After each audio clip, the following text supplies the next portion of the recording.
Maringá crescendo e formando aí futuros dentistas e também futuros especialistas e mestres em odontologia de uma forma geral. Bom, o título da palestra de hoje é o uso de mini-implantes no tratamento ortodôntico. Então, eu tentei fazer aqui uma mescla de tratamentos e explicar como que hoje nós utilizamos os mini-implantes, que é um tipo de ancoragem esquelética, no tratamento ortodôntico. Primeira coisa, pessoal, eu gostaria que, se vocês tiverem alguma dúvida, já me interrompa e me pergunte, porque nessa forma online é um pouquinho estranho, né? Porque, olha só, eu estou aqui sozinho e vendo a tela do meu computador, não consigo ver mais ninguém. Então, eu não sei se vocês estão entendendo ou se vocês não estão entendendo. Se alguém tiver dúvida, eu insisto que me interrompa e pergunte, ok? Além das perguntas no final da aula, sem problema algum, ok? Então, vejam, sempre quando nós vamos falar de mini implante, que é um tipo de ancoragem esquelética, nós explicamos um pouquinho de diagnóstico. Por quê? O mini implante, ele é simplesmente uma ferramenta, um acessório ortodôntico. Não adianta você simplesmente falar assim, eu uso o mini implante. O mini implante, ele só vai ajudar a você realizar o tratamento que foi previamente diagnosticado, você sabe exatamente o que você está tratando, você sabe exatamente onde você quer chegar, né? Qual o final do tratamento que você está querendo chegar, e você vai saber, então, a trilha que você vai percorrer. Ou seja, qual é o caminho que você vai traçar para conseguir chegar nesse final de tratamento. Por isso que a gente faz aqui uma analogia com onde está o Wall-E, né? Não é do tempo de vocês aqui, mas quando eu era mais jovem, a gente tinha essa brincadeira de onde está o Wall-E. Era um monte de gente num desenho bastante complexo, né? E você tinha que achar onde estava o garotinho. Então a gente faz essa analogia assim, que eu devo saber exatamente onde eu estou e onde eu devo chegar, aonde eu devo chegar, para que eu escolha um melhor caminho ou um melhor plano de tratamento. Muitas vezes a gente tem vários planos de tratamento, ok? E é isso que vai acontecer com o tratamento com ancoragem esquelética ou com o mini implante. O mini implante, ele veio para favorecer o tratamento, favorecer uma ancoragem, que é exatamente o ponto onde nós nos apoiamos para fazer uma movimentação dentária de um dente ou de um grupo de dentes. Então, veja, eu sei aonde eu quero chegar. Onde eu quero chegar é numa oclusão normal. A oclusão normal, basicamente, ela apresenta 3 características muito bem definidas. Tá? É uma característica estática, que são as 6 chaves de oclusão normal de Enders, uma característica dinâmica, que é a oclusão mutuamente protegida, e é isso onde nós devemos chegar no final do tratamento ortodôntico, uma oclusão mutuamente protegida, e isso vocês devem conhecer bem, tá?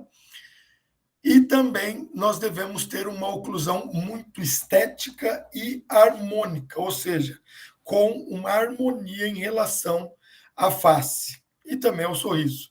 Então, veja, quando eu sei onde eu quero chegar e eu sei diagnosticar o problema do paciente, eu faço as devidas variações necessárias no início do tratamento para conseguir chegar àquele resultado final. Então, pode ser numa colagem diferenciada, pode ser numa mecânica diferenciada. Em algumas situações, eu vou precisar colocar implantes dentários. Em outras situações, eu vou precisar fazer extrações dentárias. Em outras situações, eu vou precisar fazer estética de dentes anteriores. Em outras situações, eu vou precisar fazer a cirurgia ortognática, certo? Se eu sei exatamente diagnosticar o caso, aonde eu estou, qual é o problema que eu vou enfrentar, E onde que eu vou finalizar o caso, eu sei exatamente qual caminho percorrer. Ou eu vou escolher o melhor caminho a percorrer, a ser percorrido. Então, aqui numa maloclusão esquelética, e que eu posso ou não realizar uma cirurgia ortognática. Mas vejam só, para diagnosticar o caso, é muito importante que eu tenha alguns critérios no início, quando eu recebo o paciente. Primeiro, o paciente precisa ter uma boa posição da cabeça para que eu consiga avaliar a sua face. E depois, quando eu for manipular esse paciente, a mandíbula desse paciente, eu tenho que posicionar o côndilo numa posição mais próxima possível de relação cêntrica. Assim, eu ocluo. Se o paciente tiver a maior parte dos contatos posteriores, eu tenho uma oclusão em relação cêntrica. Se o paciente não tiver a maior parte dos contatos posteriores e tiver somente um contato, eu tenho um contato prematuro. Mas é nesse contato que eu devo avaliar a característica da maloclusão do paciente, ok? E depois de fazer essa avaliação, eu vou ter que, primeiramente, verificar a face do paciente. Com isso, eu avalio as discrepâncias esqueléticas, se há ou não discrepância esquelética. E depois eu avalio a severidade da discrepância oclusal. A discrepância oclusal é a diferença que existe entre aquela oclusão normal e a sua maloclusão. Isso é severidade de discrepância oclusal. Somando essas avaliações, a expectativa que o paciente tem em relação ao tratamento. Então, sim, nós devemos avaliar muito bem a queixa do paciente. Se o paciente tem uma queixa em relação à sua face, basicamente você pode oferecer para ele uma cirurgia ortognática, porque a cirurgia ortognática é o procedimento que vai fazer uma alteração na parte esquelética do paciente, na parte da face. Agora, se ele está bem com a própria face e ele quer corrigir somente os dentes, você pode fazer simplesmente uma movimentação dentária, que é chamada realmente de ortodontia, né? É a parte de movimentação dentária. Então, veja, na face frontal, a gente avalia algumas características, como simetria entre os lados da face, proporção entre os terços da face e selamento labial passivo. Na paciente sorrindo, nós avaliamos duas características principais: a exposição dos incisivos superiores no sorriso e as linhas médias dentárias, se elas estão ou não coincidentes com o plano sagital mediano.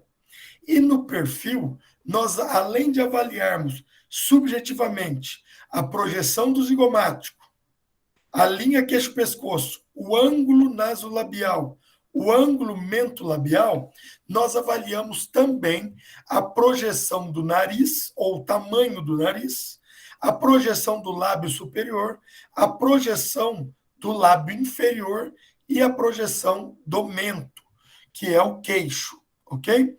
Então, por que eu estou falando tudo isso para vocês? Isso nós já temos publicado num livro que se chama Curvas da Face, de Harmonização Orofacial.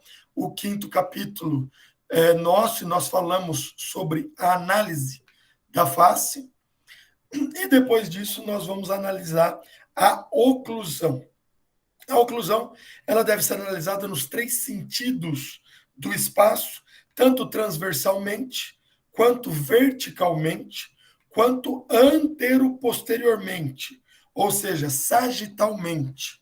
E depois de avaliar a face do paciente, depois de avaliar o sorriso do paciente, depois de avaliar a oclusão do paciente, eu vou para os exames radiográficos e, após avaliar os exames radiográficos e complementares, eu determino o plano de tratamento do paciente. Normalmente determinamos de 1 a 3 planos de tratamento, como o primeiro plano de tratamento, que deve ser o padrão ouro, né?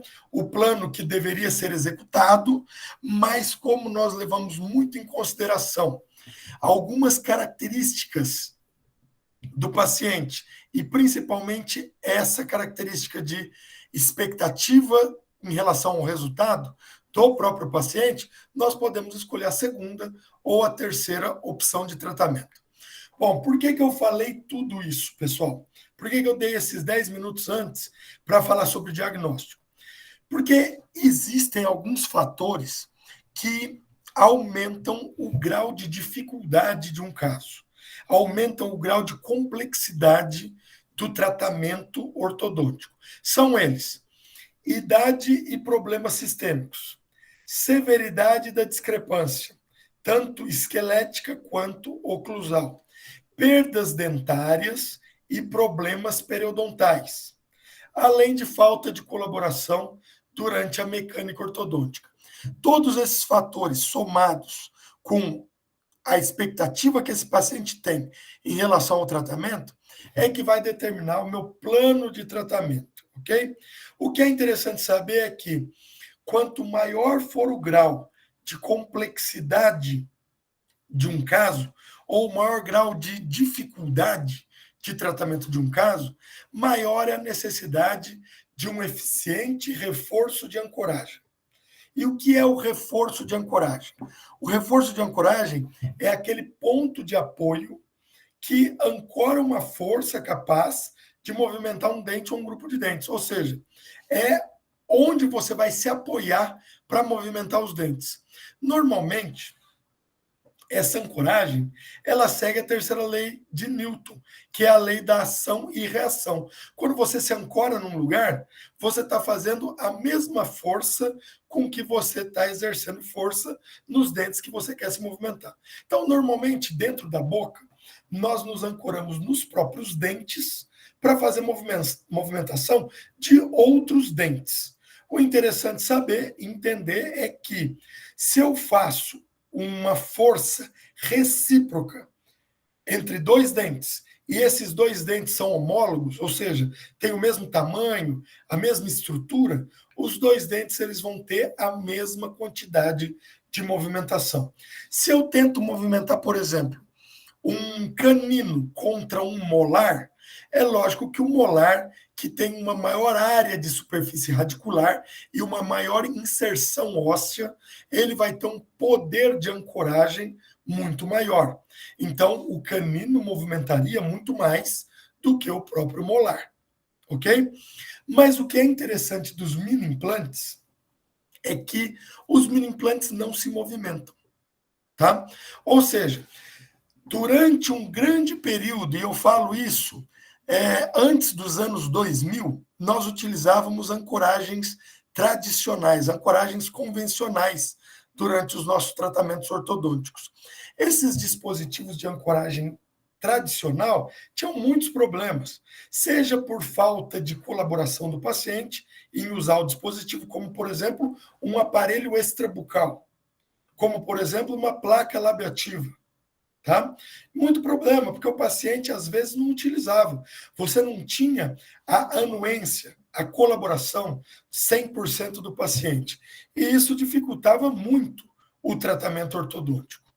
Mas tínhamos outros dispositivos também que não eram tão eficientes, como, por exemplo, uma barra transpalatina, como, por exemplo, um botão de Nance, como, por exemplo, amarrilhos conjugados entre os dentes. Esses dispositivos, eles não têm eficiência nenhuma em promover maior ancoragem a um determinado grupo de dentes ou a um determinado dente. Tá?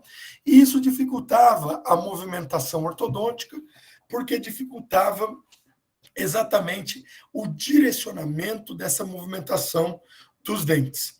Agora, com os mini implantes, tudo ficou mais fácil, porque quando você instala um mini implante, esse mini implante ele é uma ancoragem que a gente chama de absoluta, uma ancoragem esquelética. Ele não se movimenta, tá? Ele só vai se movimentar se você tiver insucesso na inserção do mini implante. Aí o mini implante vai ficar mole e você vai perder o mini implante. E aí você precisa colocar outro mini implante, ok? Mas o mini implante, ele não se movimenta durante o tratamento ortodôntico, durante o efeito de ancoragem nos dentes. E tanto os mini implantes como as mini placas, eles podem ser utilizados. Eu prefiro bastante os mini implantes, né? É a minha preferência, justamente por causa da grande versatilidade que eles têm. Vejam, eles têm tamanho reduzido, eles têm um baixo custo. O mini implante hoje custa R$ 25. Tá? Eles são biocompatíveis, facilidade na instalação, a gente instala muito facilmente e remove também muito facilmente, ok? Eu vou mostrar para vocês aqui um procedimento de instalação de um mini implante. Olha só, é lógico que antes desse procedimento, a gente fez toda uma análise do paciente, que eu vou mostrar conjuntamente ao primeiro caso que eu vou mostrar para vocês. Eu vou demonstrar como que se faz essa análise para a inserção de um mini implante.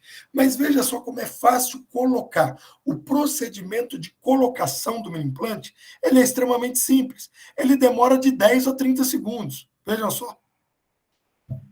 É um procedimento bastante simplificado. É um procedimento que o paciente não sente dor. É um procedimento que nem sangrar não sangra, né? E é muito fácil de você fazer essa inserção do mini implante. É lógico que nós devemos estudar antes a posição correta do mini implante para que você possa obter sucesso durante esse procedimento, ok?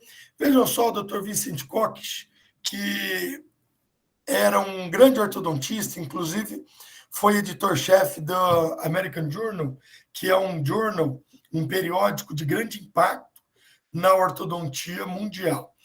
O Dr. Vincent Koch, ele falava que a utilização da ancoragem esquelética no tratamento ortodôntico deve ser racional, razoável e criteriosa.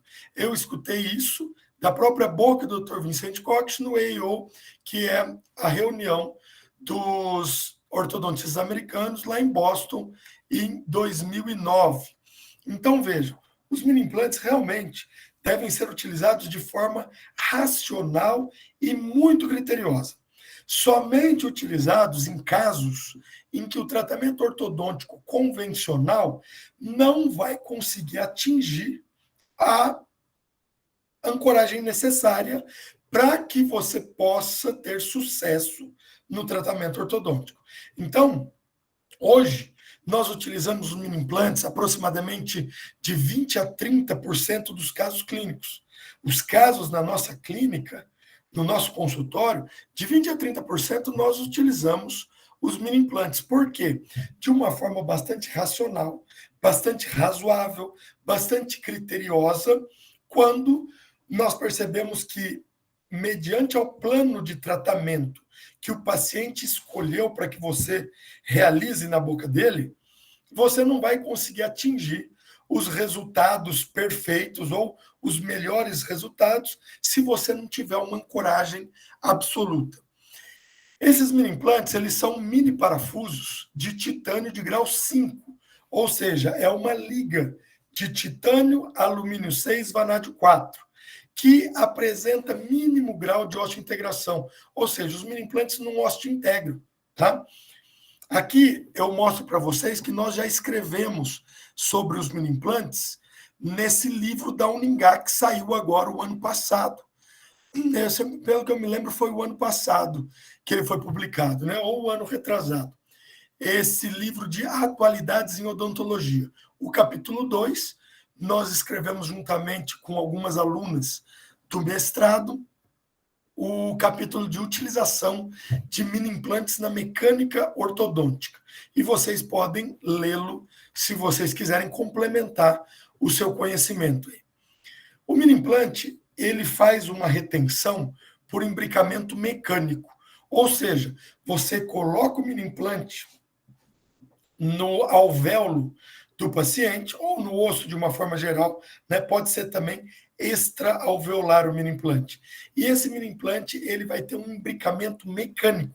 É por isso que ele fica parado lá no lugar. É por isso que ele não se movimenta, tá? Ele tem um imbricamento mecânico, mas não se osteointegra. É puramente mecânica a retenção desse mini implante. E olha só que interessante.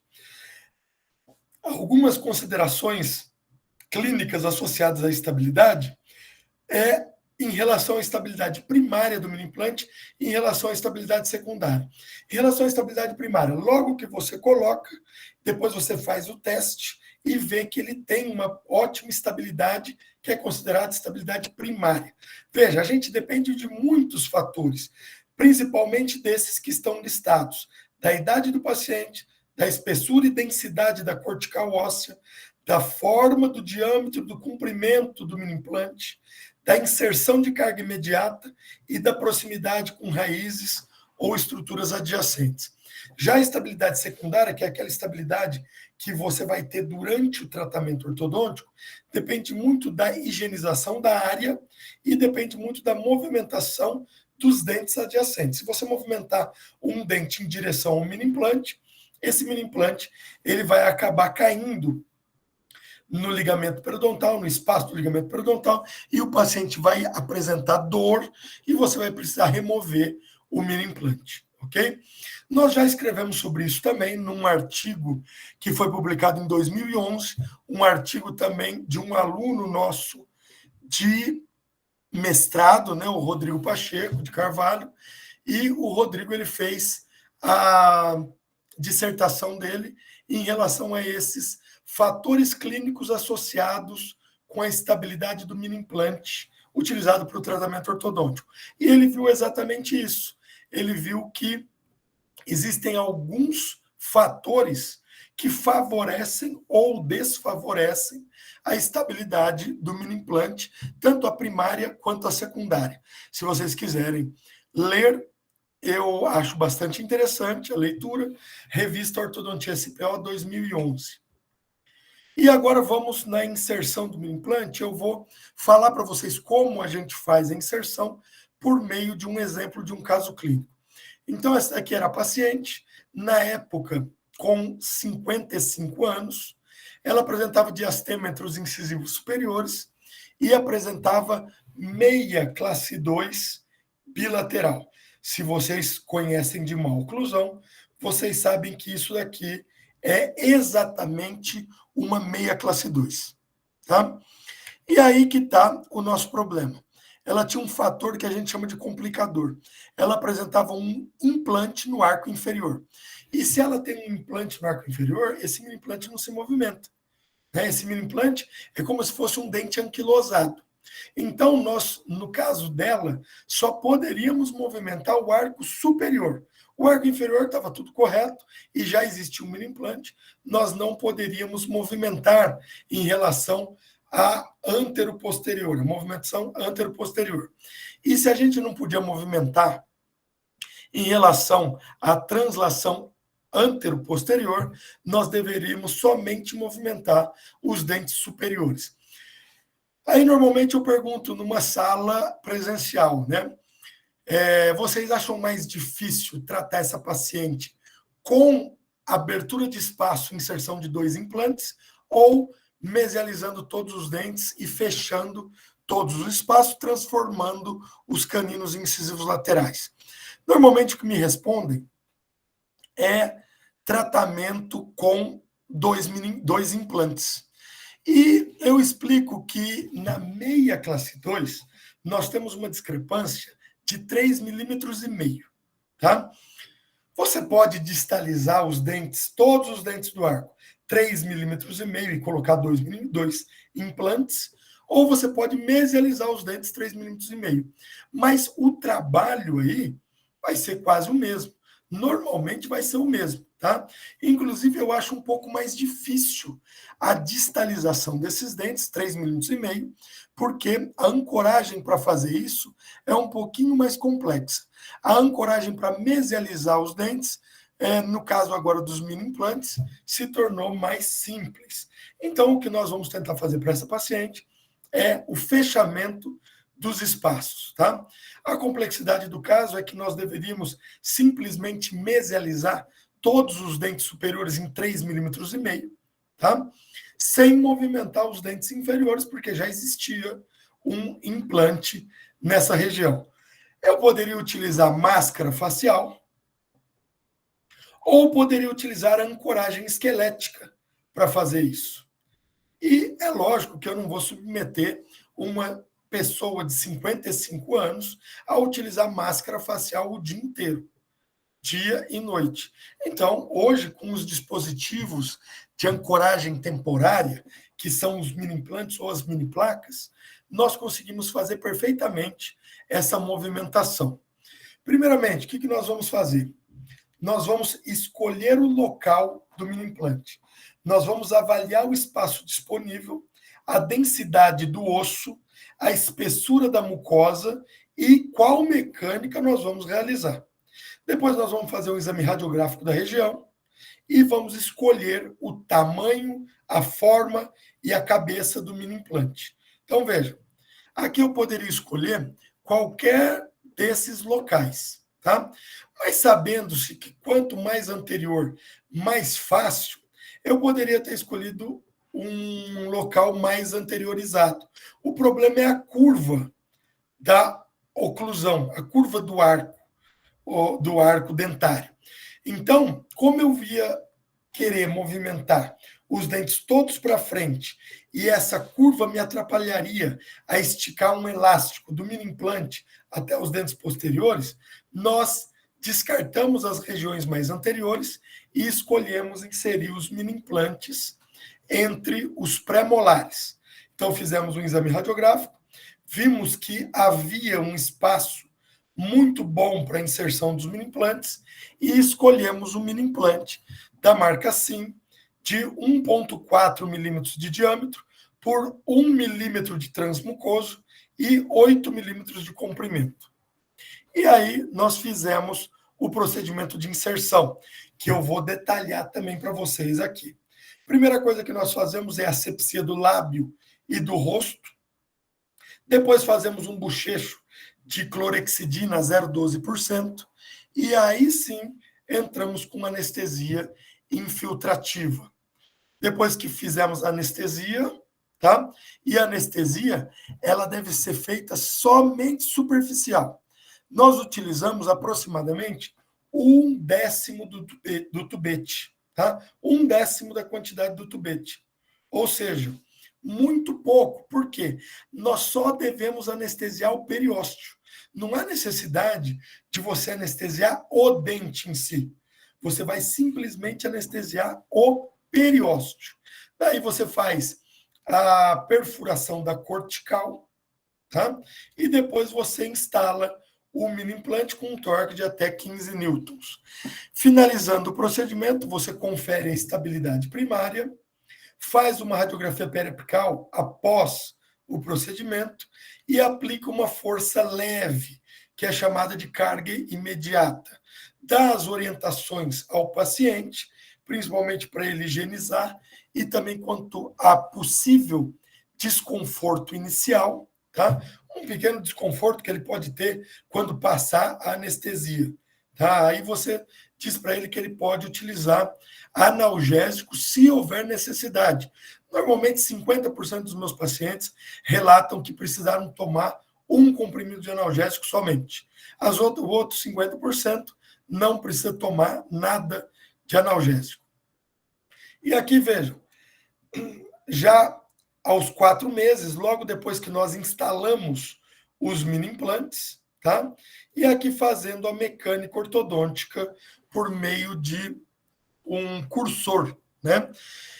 A realização do cursor ele é interessante para alguns casos. Neste caso aqui, o cursor não estava funcionando muito bem, então nós decidimos fazer uma ancoragem que nós chamamos de indireta, que é a ancoragem quando nós ancoramos um dente e fazemos a força nesse dente para ele movimentar os outros. Então, foi aqui que a gente fez isso, olha só.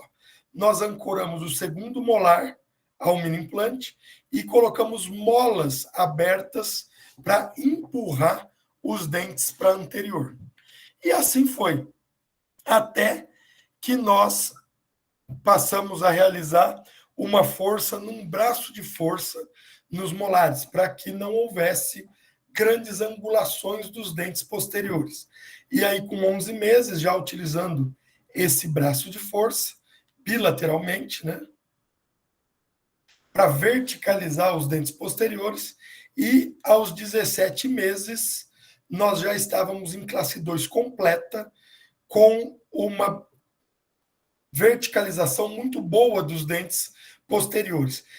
Presta atenção, pessoal. Se nós tentamos só empurrar os dentes para mesial, o que acontece é uma angulação mesial de todos os dentes. E não é isso que eu queria, tá? Eu queria que esses dentes se movimentassem de corpo para mesial. E com 17 meses já tinha conseguido isso. Aí nós removemos os brackets, pedimos para ela fazer restaurações diretas de resina durante aí o tratamento.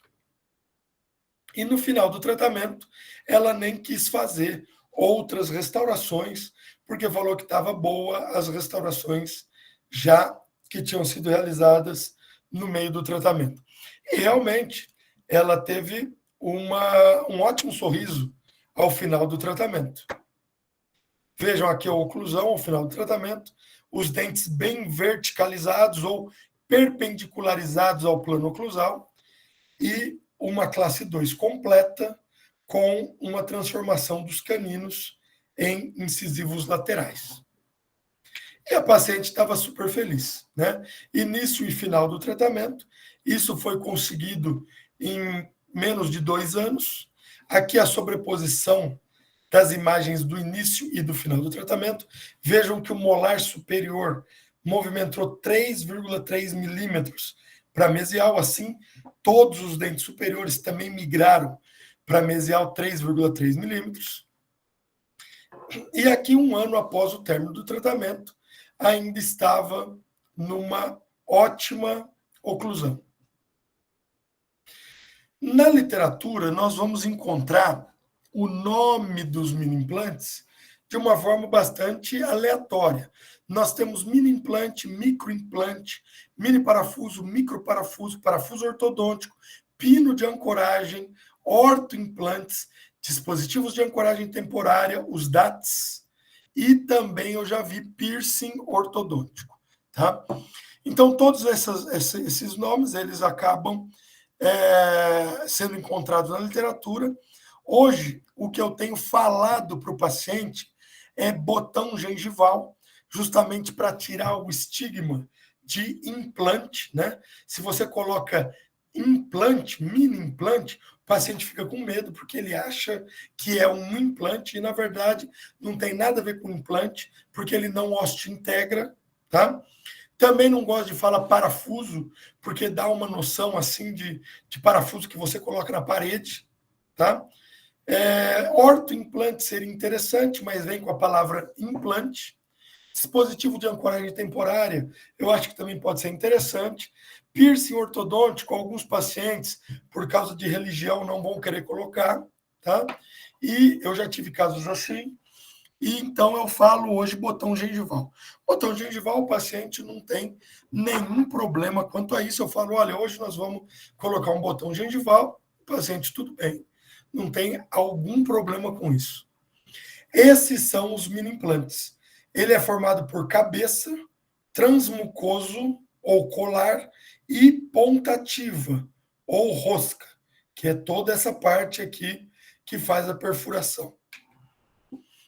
A pontativa, ela sempre vai ficar localizada dentro do osso, o transmucoso sob a gengiva e a cabeça para fora da gengiva no ambiente bucal. Nós podemos fazer também a inserção dos mini implantes com anestésico tópico, tá? Eu sei que a anestesia infiltrativa, ela dá um manejo de trabalho muito melhor para o paciente. Mas nós fizemos algumas pesquisas aqui, inclusive na Uningá. Essa pesquisa de 2012, de um aluno nosso, das primeiras turmas, né? Acho que terceira ou quarta turma, que se chamava Sandro. O Sandro, ele avaliou a utilização de anestésico tópico para a instalação dos mini implantes e viu que era possível fazer a aplicação de anestésico tópico e inserir o mini implante na maxila. Depois disso veio o Matheus, e o Matheus Valieri, ele também comparou a ação do tópico com o infiltrativo. E olha que interessante, a gente teve na conclusão que o anestésico infiltrativo ele é melhor recebido pelos pacientes, ou seja, a maior parte dos pacientes, se eu não me engano, 60 e poucos por cento, preferiram o anestésico infiltrativo. Mas, ao mesmo tempo, 30 e poucos por cento dos pacientes preferiram o anestésico tópico, o que está intimamente relacionado com o medo do paciente em relação à agulha. Tá? A gente sabe que 35% dos pacientes têm pavor, têm paura, têm muito medo de agulha, né? Então, esses pacientes receberam muito bem o mini implante com anestésico tópico e disseram que fariam novamente a inserção com anestésico tópico tranquilamente. Então, a anestesia pode ser tópica ou infiltrativa. A dor e o desconforto durante o procedimento de inserção é muito raro, porque você tem que errar muito a direção de inserção do mini implante para você chegar muito próximo do ligamento periodontal de um dente. Se você chegar muito próximo do ligamento periodontal, o paciente não vai deixar você continuar inserindo, justamente porque o dente não está anestesiado. Só quem está anestesiado é o periósteo, ok? Então, nós fazemos a inserção tranquilamente do mini implante se tiver uma anestesia de 0,3 a 0,5 ml, e isso corresponde a pelo menos de 5 a 10% do tubete, tá? É pouco, é um tubete dividido por 10, um tubete dividido por 20 quase, tá? E a gente faz a inserção sem o paciente ter nenhuma dor, ok? O paciente pode sentir um pouco de pressionamento, porque conforme o mini implante vai entrando e não há necessidade de uma loja prévia para inserir o mini implante, ou seja, ele é autoperfurante, você vai colocando e rosqueando ele, e ele vai entrando no osso, ok? Ele vai fazendo uma expansão do osso medular, e isso pode pressionar um pouquinho o ligamento periodontal e o paciente sentir uma leve compressão, mas ele não vai ter nenhuma dor, ok? E aí você pode ir tranquilamente. Se o paciente estiver sentindo dor, pare e mude a direção de inserção do mini implante, ok? Muito bem. Vejam como é a anestesia. A anestesia, eu acho que vocês todos conhecem, né? Você pode fazer simplesmente ela dessa forma, superficial, tá? Infiltrativa, só deixando esquemear um pouquinho da área ali ao redor, e na verdade isso a gente está anestesiando o periósteo. Se você souber exatamente o local de inserção do mini implante, você pode fazer somente uma aplicação anestésica, não precisa fazer 2 pontos. Nós temos alguns métodos de localização já descritos na literatura, mas todos eles funcionavam muito bem quando os mini implantes, ainda antes dos anos 2000, eram realizados com uma broca. Se fazia primeiramente um fresamento, fazia-se com uma fresa o fresamento, formava-se uma loja e depois se colocava o mini implante. Então, esse mini implante era chamado de autorrosqueante e não autoperfurante. Hoje em dia, nós fazemos simplesmente uma marcação com o fio dental, dessa forma que eu estou mostrando aqui, e aí fica marcada a gengiva, principalmente a gengiva ceratinizada. E aí nós vamos nos guiar por essa marcação e vamos inserir o mini implante. A distância interradicular deve ser de pelo menos 3 milímetros, tá? Nós devemos ter 3 milímetros entre as raízes, e aí nós podemos inserir o mini implante. Vejam aqui a inserção deste mini implante mesmo que eu estava mostrando ali nas fotos. Não tem segredo, é bastante simples.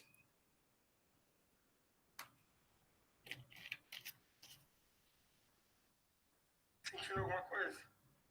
Pressão? É só você fazer com a técnica adequada. Viram que eu perguntei para a paciente se ela havia sentido alguma coisa. E eu falei, só pressão? E ela falou, sim, só pressão.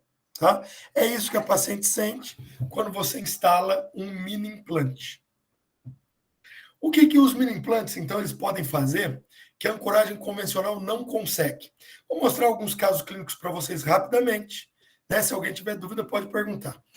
Os mini implantes, eles ancoram a força intrusiva de molares superiores.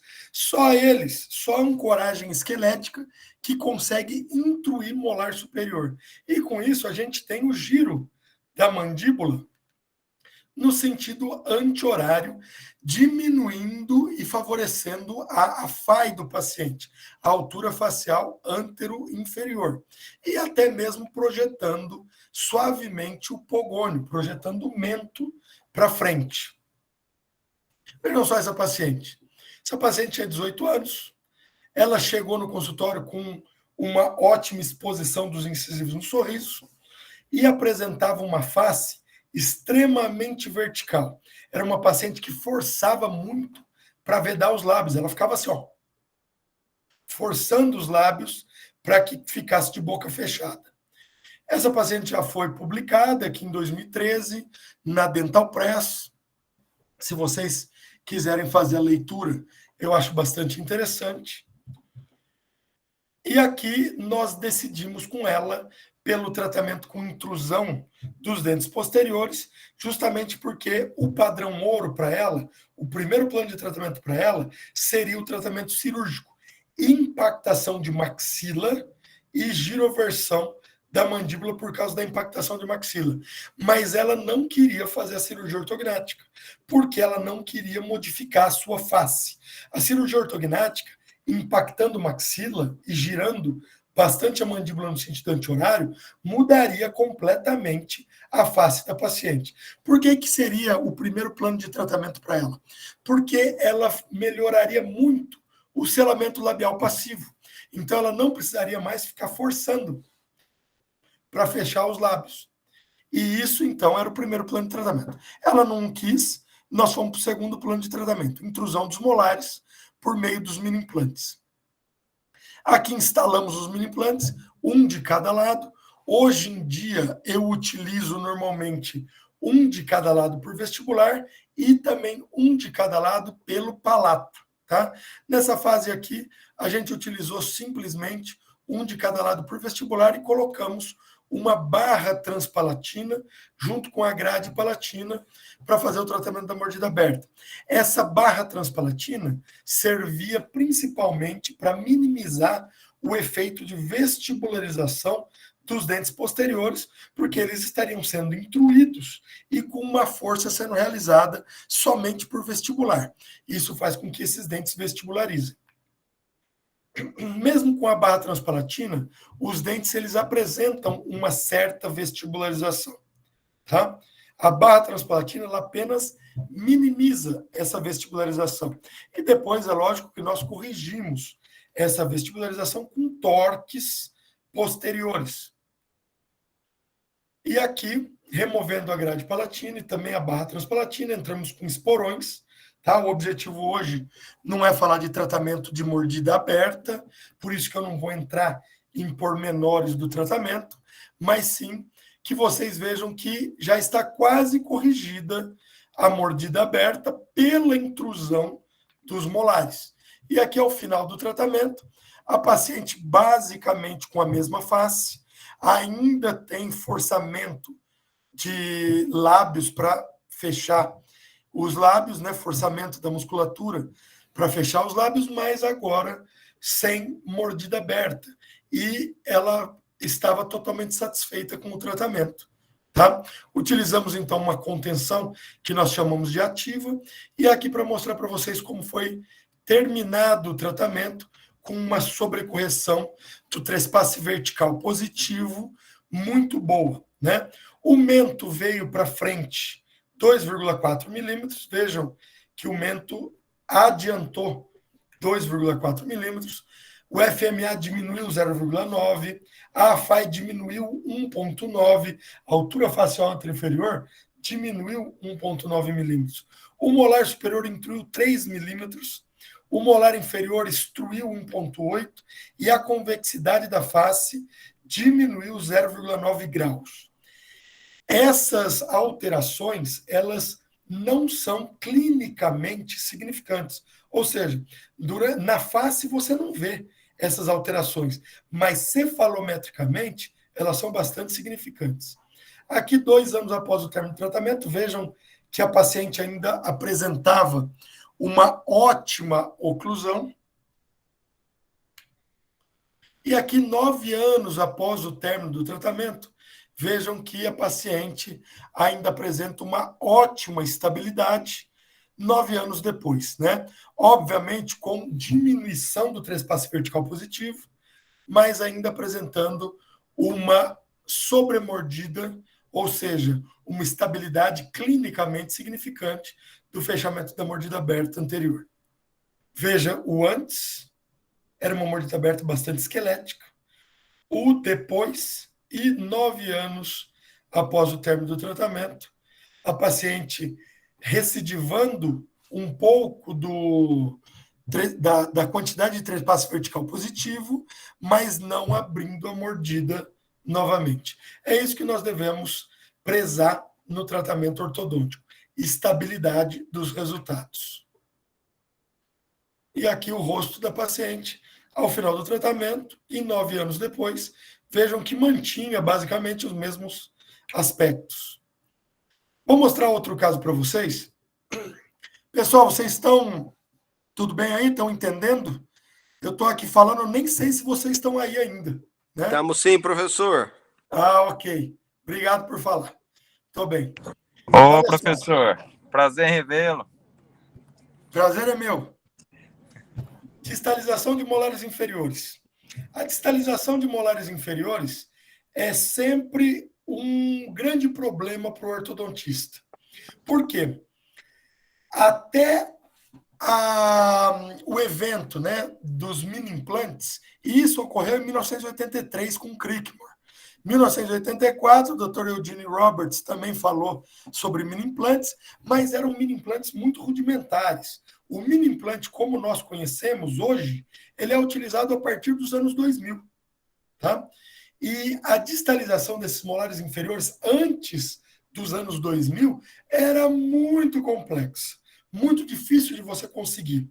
Além disso, você tinha somente movimento de inclinação distal do molar inferior, só angulação para distal.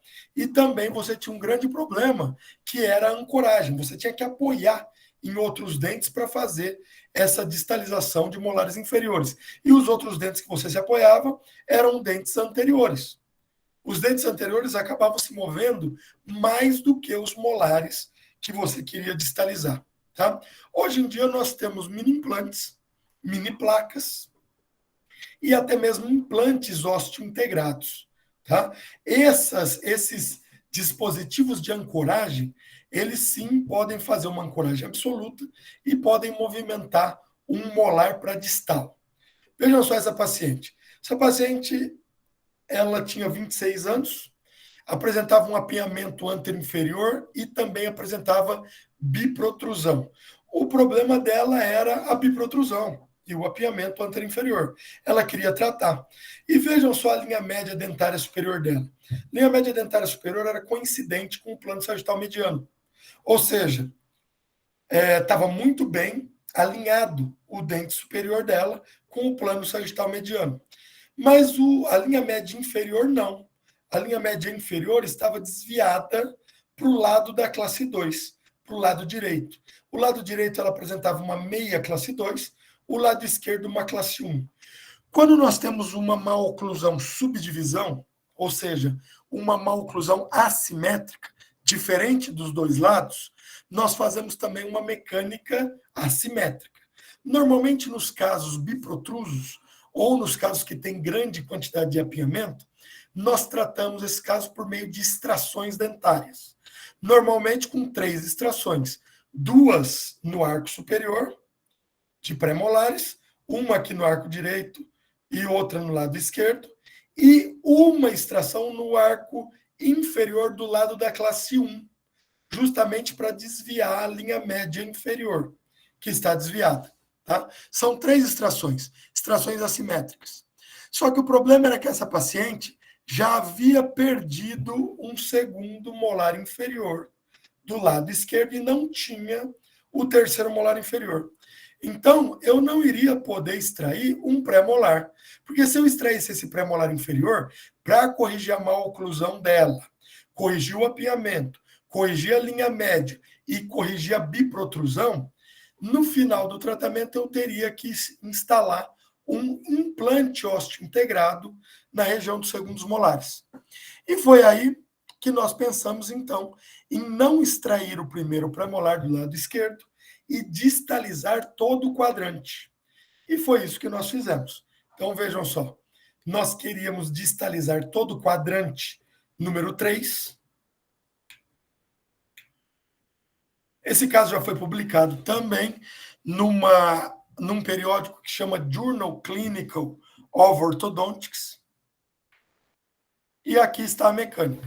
Fizemos 2 extrações superiores e segundos pré-molares, justamente para a gente ter maior perda de ancoragem, principalmente do lado esquerdo, e distalizamos todo o quadrante 3 por meio de um mini implante localizado extra-alveolarmente. Então, esse mini implante localizado para fora do alvéolo é um mini implante extra-alveolar que a gente fez exatamente na linha oblíqua externa. Depois eu vou explicar para vocês, se a gente tiver tempo. E olha só como foi a movimentação ortodôntica. Distalizamos o quadrante 3 e acertamos a linha média do paciente.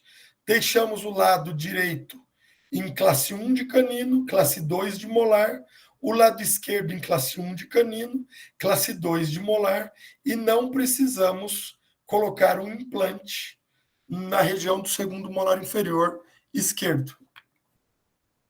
Aqui, a relação do primeiro molar inferior com os 2 molares superiores.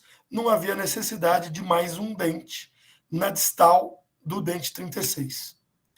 A paciente estava feliz da vida, porque economizamos um implante para ela e ainda corrigimos a biprotrusão.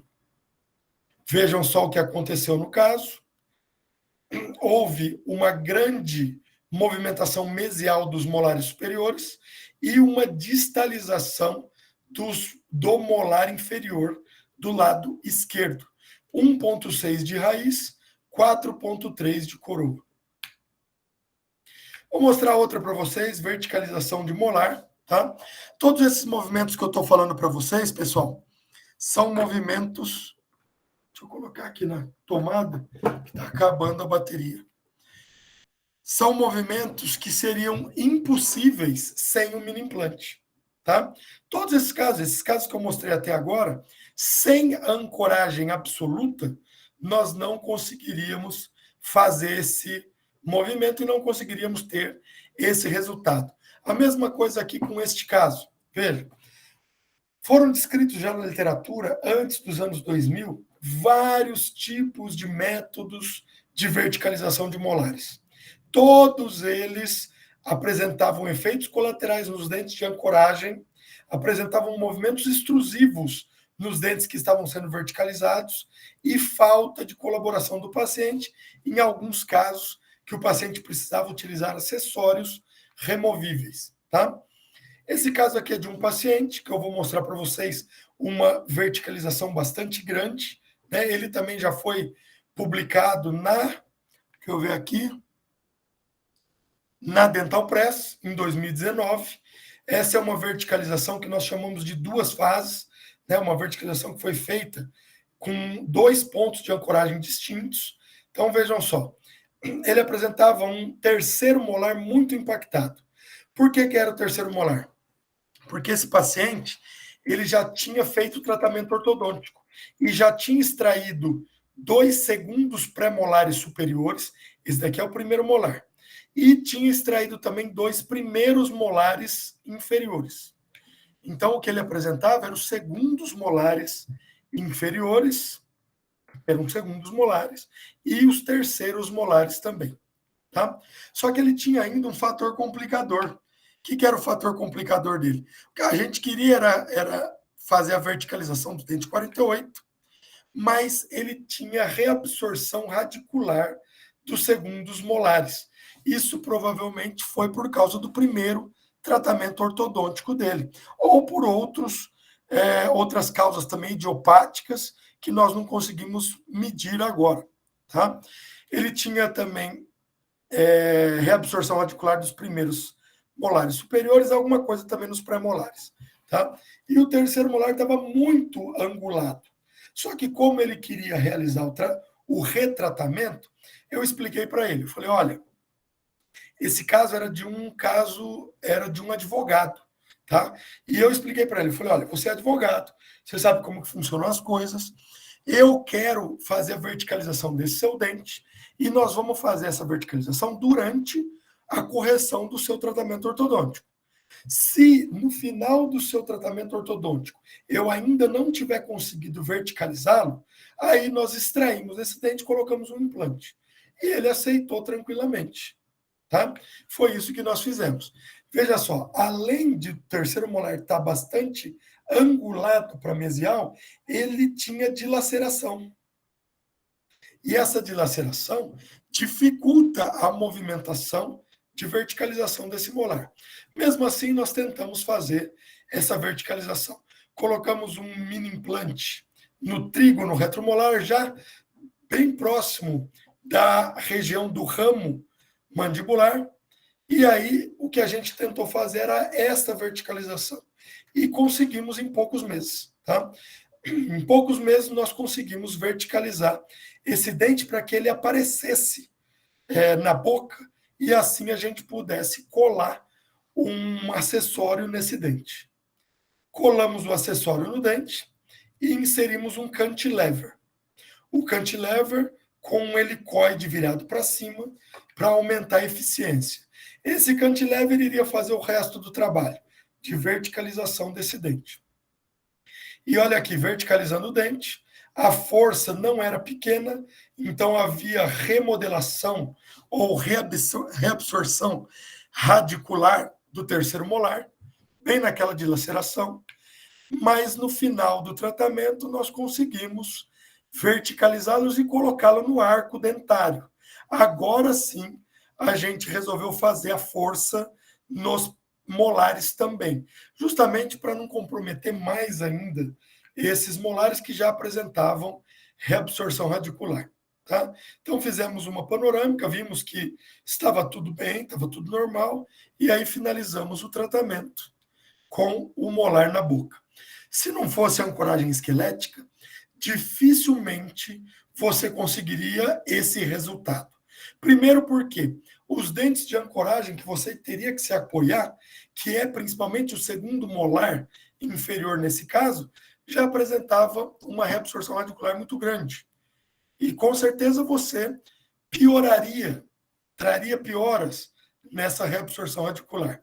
Veja aqui no início e no final do tratamento, com a remodelação da dilaceração.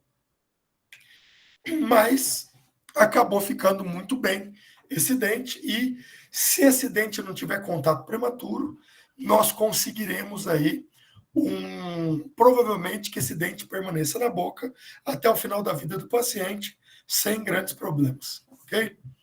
Cuidado com os efeitos colaterais durante a movimentação, e esses são os maiores efeitos colaterais: extrusão do dente que está sendo verticalizado, o trauma oclusal com os dentes posteriores superiores, a giroversão da mandíbula no sentido horário e o aumento da AFAI, e a abertura da mordida na região anterior, justamente por causa do giro da mandíbula. Isso tudo pode ser evitado com pequenos desgastes oclusais nos pontos de contato prematuro durante a verticalização desse dente. Então, todo mês, manipula em relação cêntrica, avalia contato prematuro e ajusta oclusalmente, se for o caso. Aqui a sobreposição do início e do final do tratamento, o início em amarelo, o final em azul, e a AFAI rodando 2,1 milímetros, instruiu o molar 1,6. Eu considero isso como sucesso, visto que nós conseguimos o objetivo final do tratamento, que era colocar o dente em posição. Nós temos também mais alguns casos, rapidamente vou mostrar para vocês, para depois abrir para vocês fazerem perguntas. Intrusão de molares inferiores. Vejam só esse molar inferior. Por causa da perda do molar superior, havia uma grande extrusão desse molar inferior. A paciente queria realizar o tratamento. Antigamente, só o que podia se fazer nesse tratamento era a extração do molar e a inserção de 2 implantes osteointegrados, um em cima e um embaixo. Hoje, nós conseguimos intruir esse molar por meio de ancoragem esquelética. Vejam só, colocando mini implante por vestibular e por lingual. Esse caso já foi publicado também na OrthoScience em 2017. Quem quiser ler, está aqui a referência. Pode fotografar e tudo mais, não tem problema nenhum. E aqui a instalação do mini implante, tanto por vestibular quanto por lingual. E a intrusão deste molar que nós fizemos só com esta mecânica, sem instalar aparelho ou brackets nos outros dentes inferiores, justamente para ver o que conseguiríamos intruir. E olha só, conseguimos uma bela intrusão, nivelando as cristas marginais e aqui mostrando o que houve ao final do tratamento, uma boa intrusão de 3,1 milímetros. Onde inserir os mini implantes? Nós vamos inserir em qualquer região do alvéolo ou também do extraalveolar, tanto do IZC, que é a região de crista infrazigomática, quanto a região de buccal shelf, que é a linha oblíqua externa do paciente.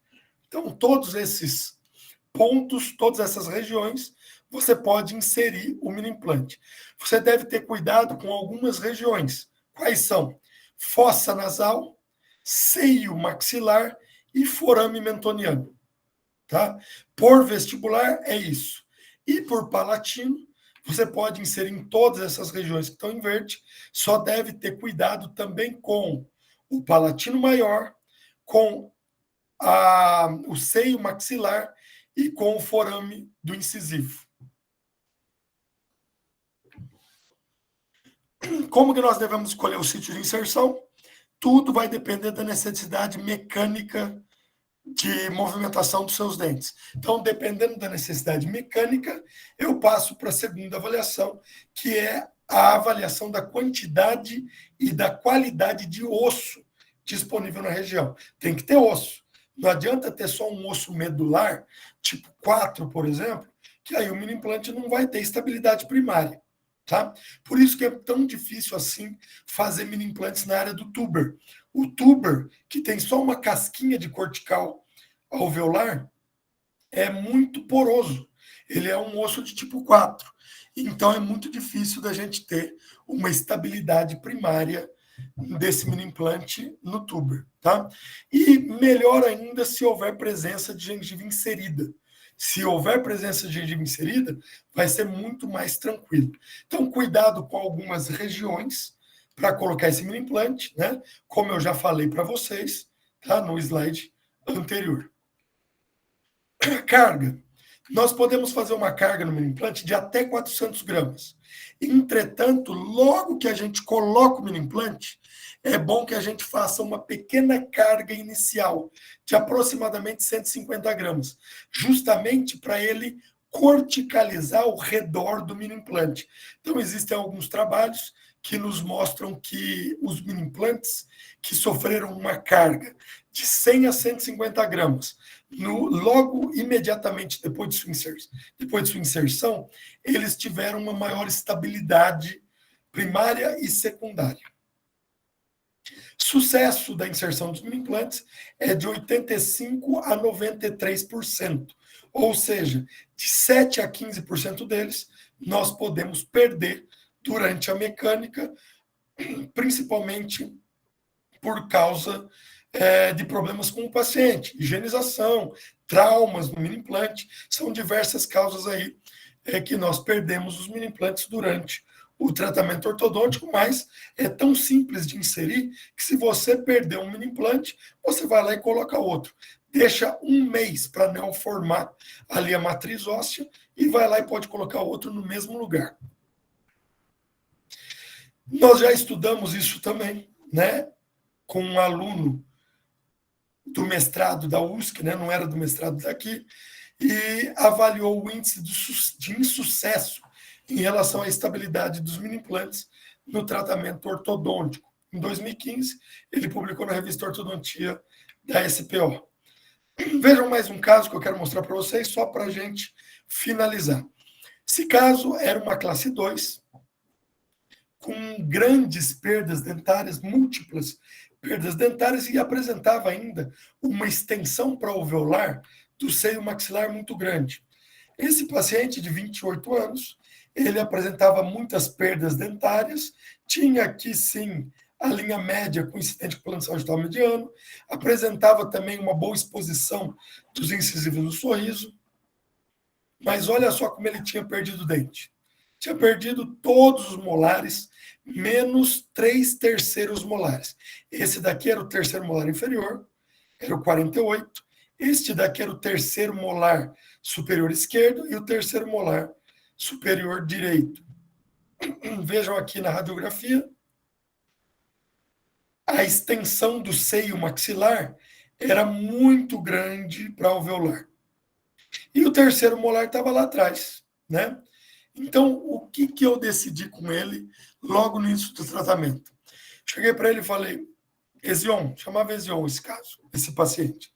Ezion, nós vamos utilizar alguns mini-implantes e eu vou tentar a verticalização do molar inferior, a verticalização do molar superior e vou tentar uma certa mesialização do lado esquerdo, para que ao final do tratamento você insira um implante ósseo integrado no dente 16, um no 46, um pré-molar na região do 24 e um molar na região do 36. Então, seriam 4 implantes. E ele aceitou. Né? Ele aceitou o tratamento. Esse caso já foi publicado na revista SPO, inclusive ganhou prêmio em 2015 da apresentação que foi realizada no Congresso. E aqui, aos 10 meses, inserindo os mini-implantes. Então, nós fizemos toda uma movimentação pelos mini-implantes. Não vou me ater muito à movimentação ortodôntica, mas aqui para vocês verem que estava sendo movimentados os dentes e o seio maxilar estava apresentando uma remodelação muito interessante. Olha só a remodelação que estava acontecendo com o seio maxilar. Foi aí que eu decidi continuar, então, a movimentação de migração mesial desse molar. E olha só, com 11 meses, continuamos a movimentação, com 25 meses, continuamos as movimentações, verticalizamos o molar inferior completamente. Vejam como ele estava angulado e como ele está agora. E depois, com 39 meses, ou seja, um tratamento mais prolongado, né? Finalizamos aí o tratamento e removemos o aparelho. Mas nós conseguimos um efeito muito bom, que foi o fechamento de todos os espaços, né? Pedi para ele fazer um implante do dente 36, e aqui na finalização, vejam como houve a remodelação do seio maxilar na região do primeiro molar superior direito. Que não existe, né? Esse daqui é o terceiro molar, tá? E a verticalização do molar inferior. Fechamento de todos os espaços, e o paciente acabou ficando feliz da vida, porque nós não precisamos colocar 4 implantes, e somente um. Aqui foi ao final do tratamento, início e final, né, mostrando a movimentação conseguida nesse paciente. E aqui o início e o final do tratamento. Tá? Só para exemplificar, eu quero mostrar um caso de mini-implante extra-alveolar. Mini-implante extra-alveolar é um mini-implante que não está na região alveolar, ou seja, os dentes podem fazer um movimento livremente. Esses mini-implantes são chamados de buccal shelf, ou linha oblíqua externa, e também de IZC, de inseridos na crista infrazigomática. Então, vejam só, esse paciente de 16 anos, ele apresentava um padrão muito vertical, mordida aberta anterior, e já tinha perdido alguns dentes, né? Com uma grande mordida aberta. Eu quero mostrar para vocês esta posição dos incisivos e dos dentes inferiores de uma maneira geral. Vejam que todos os dentes posteriores estão angulados para mesial e os incisivos estão vestibularizados, mesmo esse paciente sendo um classe 3, os incisivos estavam vestibularizados. E quando o paciente apresenta essa característica, mordida aberta, classe 3, incisivos vestibularizados, o buccal shelf, o mini implante na linha oblíqua externa, é muito interessante de ser utilizado. Então, vejam só. Nós primeiro fizemos uma expansão, depois fizemos alinhamento e nivelamento, fechamos todos os espaços, piorando a classe 3 do paciente, e depois utilizamos mini implantes no buccal shelf, na linha oblíqua externa, para movimentar todos os dentes inferiores para distal, apresentando ou tendo, então, uma verticalização de todos os dentes inferiores e tendo uma lingualização dos incisivos inferiores, fechando automaticamente a mordida. Aqui, usando elástico de classe 3 para complementar o tratamento, já ao final, e o elástico de interpretação para melhorar um pouquinho o trespasse vertical positivo ou a sobremordida. No final do tratamento, o paciente estava super feliz, tinha melhorado, inclusive, o perfil, né? E o paciente estava extremamente satisfeito, sabendo-se que o primeiro plano de tratamento para esse paciente seria a cirurgia ortognática, mas o paciente não desejou se submeter ao tratamento cirúrgico. Aqui é o final do tratamento, com uma placa ativa, né? Para conter a recidiva da mordida aberta anterior, e aqui a teleradiografia final mostrando toda a verticalização dos dentes posteriores e a lingualização dos incisivos. Veja no antes e depois, eu até fiz o traçado aqui para vocês, vejam aqui os molares e os incisivos, e aqui o que ocorreu com esses dentes ao final do tratamento. Molares inferiores verticalizaram, e molares superiores migraram para mesial, incisivos extruíram. Muito bem, pessoal. Algumas considerações é que, com o auxílio dos mini implantes, é possível ampliar a possibilidade do tratamento, além de tornar menos difíceis os casos que antes eram considerados extremamente complexos para os métodos tradicionais de ancoragem. No entanto, a gente fala que é fácil, mas eu vou deixar aqui um aviso para vocês que, embora o manuseio dos mini implantes seja bastante simplificado, ele requer um conhecimento bastante aprimorado e um cuidado muito grande, criterioso, no plano de tratamento desse paciente. Então, o ortodontista deve, sim, se aprimorar para poder fazer um mini implante na boca de um paciente. Uma frasezinha de final para vocês é de que a mente que se abre a uma nova ideia nunca vai voltar ao tamanho original. É uma frase do Albert Einstein, e isso serve para vocês iniciarem o uso de mini implantes, quebrando aí o paradigma de que não há necessidade de utilizar mini implante no tratamento ortodôntico. Lembre-se que de 20% a 30% dos nossos pacientes no consultório utilizam mini implantes para favorecer a ancoragem. E aí a gente consegue um resultado de muito mais sucesso do tratamento. Muito bem, pessoal, gostaria de agradecer a vocês. Aqui estão todos os nossos parceiros e onde nós ministramos aula. E aqui estão meus contatos. Se alguém quiser me fazer alguma pergunta particular, restrita, pode me enviar pelo WhatsApp ou até mesmo por e-mail, tá? Fiquem à vontade. 8h20, vocês têm alguns minutos aí, acho que uns 10 ou 15 minutos, para fazerem perguntas, ou seja, podem ficar à vontade. Obrigada, professor Fabrício, pela apresentação, pela disponibilidade. Foi uma palestra excelente. Se alguém tiver alguma pergunta e quiser mandar aqui no chat, fica à vontade. Agora eu estou vendo todo mundo. Eu nem Muito sabia se obrigado, estava todo professor. mundo Palestra aí. incrível, viu? Muito obrigado. Obrigado, Fernando. Mais alguma pergunta? Não, é isso. Ou entenderam tudo, ou nada, né? Olha o Fábio lá. Fala, Fábio. Faz uma pergunta aí, Fábio, para eu ficar feliz. Parabéns, Fabrício. Oi, Karina. Oi.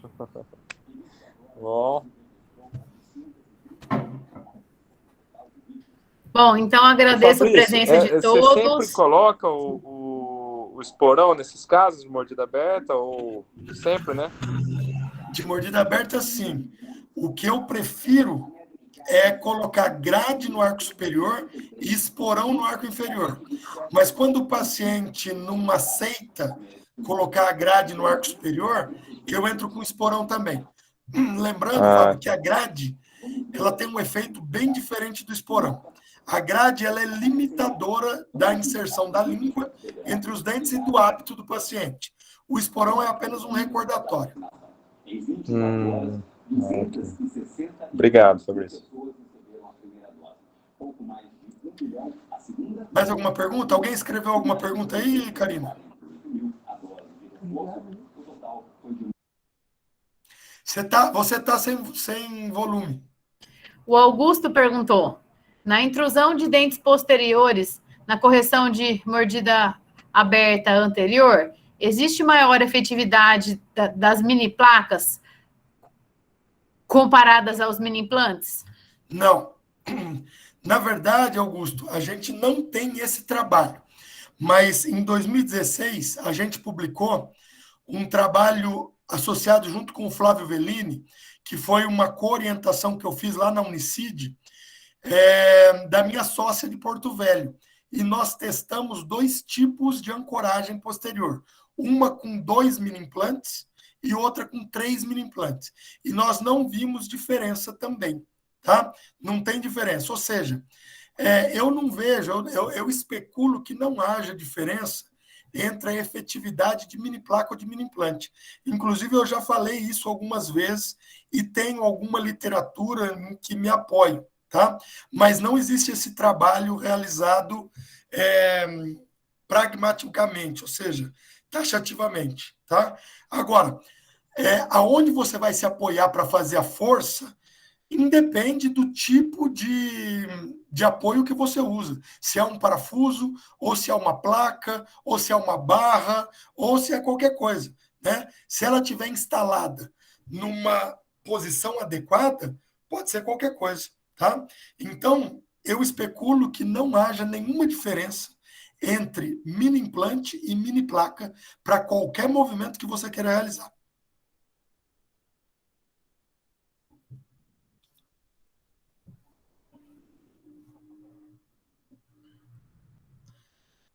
Muito obrigada, então, professor Fabrício. Daqui 7 minutos a gente inicia, então, a outra palestra da professora Núbia. Eu agradeço, então, mais uma vez a presença de todos e boa noite a vocês. Obrigada, professor Fabrício, pela disponibilidade. Obrigado, pessoal. Abraço, até mais. Até.